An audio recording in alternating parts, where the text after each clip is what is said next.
John Hidalgo, muy buenos días. Hola, hola, sí me Sí, escuchan, buenos me escucha. días. Ahora sí le escuchamos. Le decía, ingeniero, usted que es experto tributario, de estos retos justamente que tiene el gobierno en este año 2025, ahora que va a continuar, obviamente, con las riendas administrativas del Estado ecuatoriano. ¿Qué tan positivo es estos tributos que necesita el Estado ecuatoriano? Y una parte, pero y también de estos tributos que la gente dice, hay otros impuestos, más impuestos, se mantienen duros los impuestos, pero tenemos que vivir en esta economía un poco alicaída. ¿Cuál es su punto de vista sobre lo que está viviendo el Ecuador? Bienvenido. Edison, ¿qué tal? ¿Cómo estás? Muy buenos días a todos los radioescuchas de Huancavilca. Un placer estar acá. Efectivamente, el ecuatoriano se torna muy exigente, es muy parecido a la hinchada de un equipo, sea quien fuere, pide cambios inmediatos. Recordemos que él fue reelecto el 13 de abril, hablando efectivamente a las 9 de la noche, ya se dieron las cifras oficiales y efectivamente estamos buscando un cambio. Lo positivo, si me permiten unos segundos, es que venimos de dos gobiernos cortos, de menos de 2 años. Primero Lazo, por la muerte cruzada, segundo él, que tuvo apenas 18 meses, y el anterior, que dicen que es de izquierda y parecía que fue la revolución de la izquierda, transformándose en derecha cuando el pasado presidente Lenín Moreno dio su espalda a las alineaciones o formas o manejos que tenía el anterior gobernante, bueno, que en este caso era el Partido de Revolución Ciudadana. Actualmente estamos hablando de un déficit de 5.500 millones de dólares, un hueco fiscal, un déficit fiscal se lo llama así más o menos, en el sentido de que no hay recursos para cubrirlo y tocará cumplir con las obligaciones del Fondo Monetario Internacional. En tal sentido, vuelven nuevamente a tocarse, o se verá tocar, los subsidios, qué exoneraciones tributarias existen y que eso genera reducción en la recaudación y qué nuevos impuestos se podrán crear. Sin embargo, de lo que he podido revisar y de forma rápida te puedo indicar, hay una posición del gobierno señalada hace 2 semanas previo a su posesión, estamos hablando entre la primera y segunda semana de mayo, de que quiere crear un cambio tributario sin carga fiscal. Entonces, se torna muy interesante escucharlo, pero difícilmente aplicarlo, ya que venimos de un proceso tributario fuerte. Recuérdate el último que fue muy sonado, que fue subir la tasa del IVA del 12 al 15%, hizo 3 puntos porcentuales, ya Ecuador lo ha aceptado, sigue siendo bajo con relaciones a países cercanos como Colombia o Perú. Sin embargo, Ecuador ha estado muy acostumbrado y concentrado en qué otras cosas se pueden hacer para cambiar esta situación económica. Sin embargo, siempre vemos los recursos a través de reformas tributarias que a veces son necesarias y poniendo una vela a que el barril de petróleo no caiga y que se mantenga donde está o que incremente o se encuentre por los números que estuvo allá en el gobierno de la Revolución Ciudadana, que estaba por encima de los $100 el barril, cosa que todavía no hemos tenido esa gran experiencia. Ahora, pero también hay una situación que preocupa a los ecuatorianos. Yo creo que, obviamente, aquellos que somos patriotas, conscientes, responsables de lo que está viviendo nuestro país en la parte económica, aportamos con gusto y aceptamos de este 12 al 15%, porque se supone que este 3% iba dirigido justamente al combate de la delincuencia, etcétera, la inseguridad. Pero también sí nos preocupa esa situación permanente de endeudarnos, ¿no? No nos queda otra, aparentemente, pero seguimos endeudándonos, creo yo, no sé si escuché mal, que andábamos cerca de los 80.000 millones de dólares de deuda externa. Se complica y para este año tenemos que pagar ciertos intereses, el próximo año va a ser más duro. Tenemos que rehabilitarnos de alguna manera, reactivarnos, porque si no nos va a coger, obviamente, bastante flacos nos va a coger estos cambios. Sí, yo creo que uno de los puntos es impulsar la inversión privada. Hablamos mucho de inversión extranjera, te escuché muy claramente el enfoque de la reducción del riesgo Ajá. país. Efectivamente, eso tiene efectos no inmediatos. Inclusive la tasa de interés debería bajar a medida que el riesgo país se incrementa, el sentido es que la tasa de interés baja. Si tú vas a la banca a hacer un préstamo, un crédito y la tasa es la misma de la tasa del mes anterior, un ejemplo, el tema de inversión. Si quieres colocar una inversión, me tocó analizar de que me consultaba, y me decía, John, quiero invertir y quiero hacerlo de manera local. Muy bien. Yo le decía, sí, y el riesgo país ha bajado, he escuchado tus entrevistas, me parece perfecto, sí, pero los efectos demoran porque nosotros no dependemos de establecer las variables internacionales que depende la banca local para alinearse. Entonces, estos cambios se van a sentir en 3 meses. Estamos por debajo, ya llegando a -1000. Estamos a 1008, más o menos el riesgo país. Eso es muy positivo de los 1800. Sí. Pero sus efectos van a ser tardíos para que los sintamos nosotros. Estamos hablando que mínimo 3 meses debe transcurrir para que esos efectos y cambios se den. Sin embargo, es positivo. Entonces, la única forma que debe de concentrar el gobierno es incentivar al sector privado.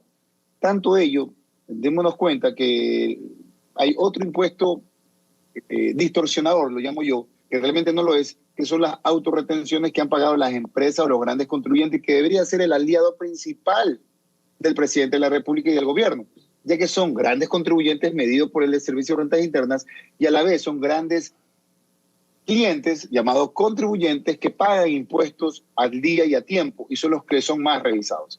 Ellos han pagado tasas del 3, 2, 4, 5% sobre sus ventas y eso genera una conmoción porque automáticamente desde finales del 30 de abril que se declara todo, el gobierno debe devolver ese dinero. Dentro de los 5.500 millones de déficit debería sumarse el valor que debe de devolver como caja chica inmediato porque era un pago anticipado y debe devolverlo ahora. Compañías, te doy un ejemplo, que tienen 12 millones de dólares de saldo a favor porque su impuesto a la renta fue 1 millón. Entonces, ese es otro punto que le va a generar. Entonces, tengo que tener una buena relación con el sector privado porque me ayudó el año pasado, 2024, a cubrir un déficit y este año se mantiene la autorretención y que la tengo que devolver después de un año. Entonces, sí debe de haber medidas claras y un juego, sorry por decirlo limpio, que sonaría que no lo hacen, pero ya hablamos de su juego limpio, para que el sector privado siga invirtiendo. Porque a esperar que la inversión extranjera venga, deben haber cambios no únicamente en riesgo país. Estamos hablando de seguridad, estamos hablando que la Asamblea tenga un ping-pong adecuado. Creo que eso es algo positivo porque escucho, y tú me vas a ayudar, en el caso de cuántos ya asambleístas existen, y existe una mayoría. Entonces, se están escuchando cosas positivas para el que está afuera, sea de derecha, sea de izquierda que me preste. Recordemos que hay deuda de China, deuda de Fondo Monetario Internacional. No son 80.000 millones, pero una cifra alta, creo que lleva a 40.000 millones de dólares, 40.000 millones, que forma parte del presupuesto del Estado y es una cifra sumamente alta. Comparada con lo que genera el Ecuador, podría ser que estamos en un 60% endeudados de todo el año que generamos. Y otro tema, el gasto corriente asociado al tamaño del Estado. Cosa que siempre lo converso y muchos expertos en la parte económica, política, señalan que es imposible. Yo soy un analista económico un 100% y creo que es importante poner sobre la mesa el estado financiero del país y evaluar hasta dónde yo puedo hacer o si me hace más fácil liquidar ahora y luego ver en estos 3 años que me quedan, esa reducción de gasto corriente me va a beneficiar. Tenemos muy claro que hay mucho servidor público, 1000 disculpas a los amigos míos conocidos y no conocidos que van a creer que soy una persona rara o complicada y comparan, mira lo que le está pasando a Milei por quitar a gente del sector público. Sin embargo, son procesos que van a generar no puntos a favor, sino puntos negativos, pero en el tiempo te das cuenta el cambio. Entonces, ves la economía o la situación que se dio en el caso de El Salvador, Bukele generó cambios institucionales y mira de qué tipo de gobierno es. Venezuela puede ser el peor país con sus indicadores, sin embargo, dentro de la tabla es octavo o 18, dentro de 18 países está por encima del número 8 de abajo hacia arriba y Ecuador está tocando el piso solamente entre Bolivia y México que está un poquito arriba. Entonces, son cambios que se deben dar más allá de la posición de derecha, izquierda, centro derecha y millones de combinaciones que hay pro país. Entonces el sector privado es uno y puedo hablarte de otros temas más que me encantaría mucho que tú me des paso acorde a lo que estamos discutiendo. El sector privado es importantísimo en este caso. Sí. Ingeniero John Hidalgo, Jorge, @Dito lo saluda. ¿Cómo está usted? Gracias por estar con nosotros en la cabina de Radio Huancavilca 830. Ingeniero, hablando de cuestiones internas, aquí del Ecuador, sobre todo de la banca privada, ¿usted cree que es importante para el sector que invierte aquí en el Ecuador para los negocios, que venga banca internacional a competir con nuestras bancas nacionales. Eso sería importantísimo, ingeniero. Jorge, esperaba escucharte, un placer saber que estás aquí junto con él. Dime, John, nada más, ustedes siempre se presentan sin cargo, sin licencia, sin nada. A ver, Jorge, para mí es importante decirte que eso es válido. Así como vienen marcas internacionales que venden café, no voy a nombrar nombres sin hacer publicidad gratuita, tú sabes que eso no se debe, vienen a competir y efectivamente mueves el piso. Yo creo que eso es importante, ¿no? Que la banca internacional esté acá. Hablamos de tasas, ya no esas tasas que enamoraban del 1%, ya esa tasa no está, en Europa incrementó, ¿no? Incrementar del 1 al 2, 3% es increíble. Imagínate, tasas del 1 al 2, dicen, Dios mío, el 100%, mientras estamos aquí una tasa del 18 y 22%, es una locura. Y ellos dicen, y mira lo que te voy a comentar de Jorge, Edison, prepárense, que están muy interesados ahora en invertir. Porque efectivamente son muchas bancas de derecha. Cuando hay un gobierno de derecha, se quedan más tranquilos y tienen la supuesta seguridad que le vayan a pagar. Pero si las reglas del Estado no son claras, efectivamente llegan 1 o 2 meses y se van. Porque lastimosamente, ha habido contratos en los cuales establecen reglas claras, pero en 4 años cambian. Entonces, sí creo que el deber del presidente de la República es efectivamente traer, a más de la tecnología de la agricultura, es traer banca interesada que inviertan. Recordemos muy bien que aquí hay 2 operadoras de servicio de lo que es telefonía fuertes. ¿Por qué no hay una tercera, no? ¿Por qué no hay un banco o 2 bancos adicionales? Acuérdate que aquí existía, ya no está, el Citibank, ¿te acuerdas? Claro. Ya no está. Entonces, ¿por qué no están? Porque las reglas del juego no son claras. Entonces, el señor presidente de la República, Daniel Noboa, le va a tocar hacer cambios para que este Ecuador, así como se ve la línea del riesgo país, hacia la baja. Eso es muy positivo, Jorge. Muy positivo. Edison también vea que hayan interesado en ingresar. Creo que el tiempo que estuvo fuera, muchos señalaban, está de vacaciones, no se preocupa por el país y demás. Yo creo que hizo un trabajo de territorio importantísimo, que todo ser humano necesita descansar, pero él ha combinado dentro de ese 100% de descanso, digámoslo así, un porcentaje de reuniones, se las han escuchado, con el ánimo de ver opciones para poder tratar de ver cómo levanta esto. No la tiene fácil, pero si nosotros empezamos con negativismo, esto es una de las radios que siempre es muy objetiva. Yo fui a otra, no voy a dar el nombre, y me decía, al inicio de la conversación, vamos a ver si continúa. O sea, yo no quise decir nada, pero ese tipo de mensajes no son positivos. Como ustedes acaban de señalar, tenemos que ver cosas positivas. Pero si yo le doy un mensaje positivo, y si un ex ministro de Finanzas, un ex ministro de Economía, un ex, empieza a hablar que es imposible y difícil, queridos amigos, nunca vamos a salir, porque yo creo que a veces las maratones se gana el que está al último, y hace su último esfuerzo para llegar a la meta.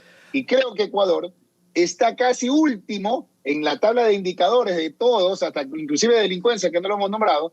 Deberíamos ver la fórmula o manera positiva mental de decir, salgamos adelante y no volver a pensar si es que dura, que no me parece. Y yo creo que es bueno, y termino, que haya oposición. Yo creo que es positiva la oposición, pero si es la oposición que no combina situaciones reales que nos afectan y nos concentramos todavía con temas del pasado, nunca vamos a avanzar. Y creo que ustedes comparten conmigo que así haya sido quien haya puesto el pueblo ecuatoriano al frente, me toca trabajar. Yo tengo 20 años casi trabajando de manera independiente y me ha tocado cualquier gobierno, y es un gobierno de uno de turno, de otro lado, y que no son estables algunos de estos últimos 3 años, que nos ha tocado bailar con la más fea, y estamos aquí presentes trabajando como ustedes y como todos los ecuatorianos que nos están escuchando. Ahora, o sea, el tema delincuencial también es importante hablarlo, ¿no? Sí. Adelante. Ahora, John, lo que no me cuadra es lo siguiente, y siempre lo he dicho, ahora se lo pregunto a usted, porque siempre estamos aquí entrevistando expertos financieros. Lo que no me cuadra es lo siguiente, John. Prestamos, pero para tapar huecos. Prestamos para pagar préstamos. Y así nunca vamos a salir del hueco. ¿Cuál es la solución que usted le puede ver a eso? O sea, los préstamos son importantes, pero préstamos para inversiones. Pero si prestamos, inclusive, John, para pagar a la burocracia, se ha prestado plata a nivel internacional para cubrir y pagar la burocracia. Y eso no está bien, John. Sí, es vergonzoso, totalmente, ¿no? Lastimosamente, no quiero defender a nada ni a nadie. Él recibe ese mecanismo de trabajo. Él es un empresario, como también lo fue Lazo. Lastimosamente no es nada fácil manejar y creo que estos 18 meses un poco y se bautizó de político, que es la parte que creo que al presidente Daniel Noboa le faltaba. Ahora yo creo que está ya bautizado como político, que no es nada fácil, va a estar muy señalado y creo que eso es una realidad. Como un ejemplo, yo tengo una tarjeta de crédito y debo $10,000 y cojo la otra, ¿no? Y presto 11,000, pago la de 10,000 y me quedo con 1,000 para operar. Esa práctica efectivamente es incorrecta y le va a tocar evaluar dos cosas clarísimas. El tamaño del Estado, el gasto corriente, como tú señalas, no es correcto que el FMI o cualquier institución o un banco tú vayas a golpear la puerta, Jorge, Edison, y decir, préstame dinero. ¿Para qué? ¿Para capital de trabajo? No, para pagar los sueldos. Pero eso es lo que se le llegó. Pero en estos momentos, por más que hablemos del pasado, ya es una deuda tuya. El presidente de la República tiene que entender que en estos 18 meses que pasaron y las justificaciones del pasado, está bien, pero vienen 4 años donde le va a tocar hacer un cambio rotundo. Y aquí, al año número 4, el final, veremos los resultados. Y la única forma de cambiar es qué puedo invertir para que me genere retorno. Primero, 1, no debo de gastar más de lo que tengo. Si yo tengo una sábana que mide 2 metros, no puedo atrapar 4 metros, por lo cual mi gasto corriente tiene que bajar. Segundo, si hay subsidio con el tema de la gasolina y con tanta tecnología, escuchamos, no sé si ustedes escucharon, la cantidad de diésel que se estaba trasladando al otro territorio, sea Colombia, sea Perú, pero fue recién la noticia. Entonces tenemos tanta tecnología con el IA que podemos detectar y determinar, inclusive cada carro, cuál le puede dar el subsidio y cuál no. En estos momentos, ustedes dos estamos conversando y ya hay otra APP creándose. Entonces tenemos que ver ese control. El subsidio de la gasolina, el subsidio del gas, un tema que no quiere tocarse, lastimosamente pagar 1,50 un tanque de gas le representa al gobierno un subsidio fuerte. Sorry por hablarlo, pero si queremos ayudar debemos de cambiar muchas cosas. ¿Quiénes pueden pagar y quiénes no lo pueden pagar? Muy bien, pero cuidado que quienes no lo puedan pagar terminan en los tanques de gas en otros países, en otros lugares. Yo viajaba, ya ahorita me da miedo, ¿no? Sí. Iba a esas playas, Jorge, no sé si has ido tú, en ese carretero hermoso que tenemos para llegar a Aguas Verdes, si quería llegar un poco, y me cogía para irme a lo que es esta playa que se parece a Montañita y no me acuerdo, me llamarán ustedes Máncora, el nombre. Máncora. Muchísimas, tú has ido, ¿ah? Claro, sí. Lindas playas. Hermoso. Hermosas. Y te ibas con tu carro tranquilo.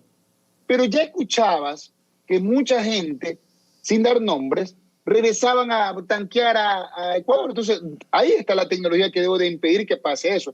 Cuando yo tanqueaba allá, el costo de la gasolina es sumamente alto, mucho más alto que Ecuador. Entonces, tenemos que controlar todos los temas fronterizos para evitar problemas.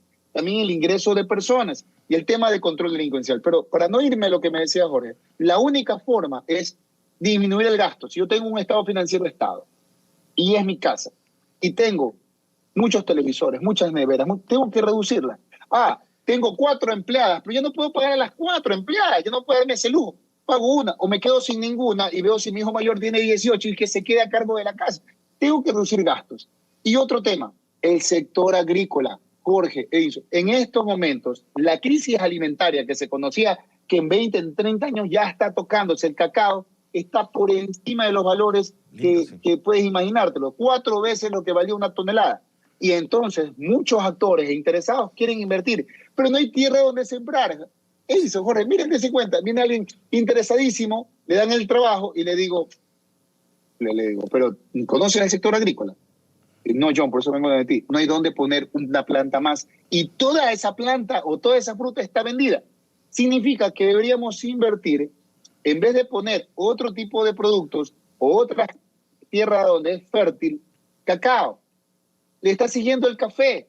El banano spot trepó un 40%. ¿Qué banano spot? La necesidad que tiene cualquiera cumplir un contrato internacional y se le cayó la producción o los que estaban por producir no se los dio o países al lado que no pudieron cumplir. Entonces, tenemos que el sector agrícola es importante y el señor presidente viene de una formación de su papá, que es el señor Álvaro Noboa, con formación agrícola.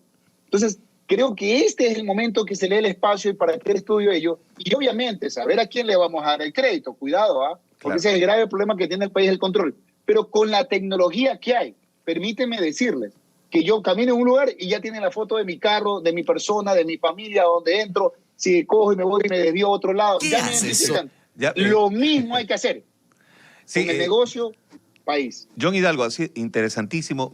Quedamos para comprometerlo en otra entrevista y seguir hablando de estos temas que sin duda alguna son muy interesantes. Tenemos que cumplir con un enlace con el alcalde de Guayaquil, Aquiles Álvarez, como todos los miércoles. Muy interesante el tema de los tributos, la parte de la inseguridad y por supuesto también otros temas que también van de la mano con los temas políticos. Muy interesante. Gracias, John Hidalgo. Eso, Jorge, gracias. Y no cambien, por favor. No cambien nunca. Tú tampoco, Jorge.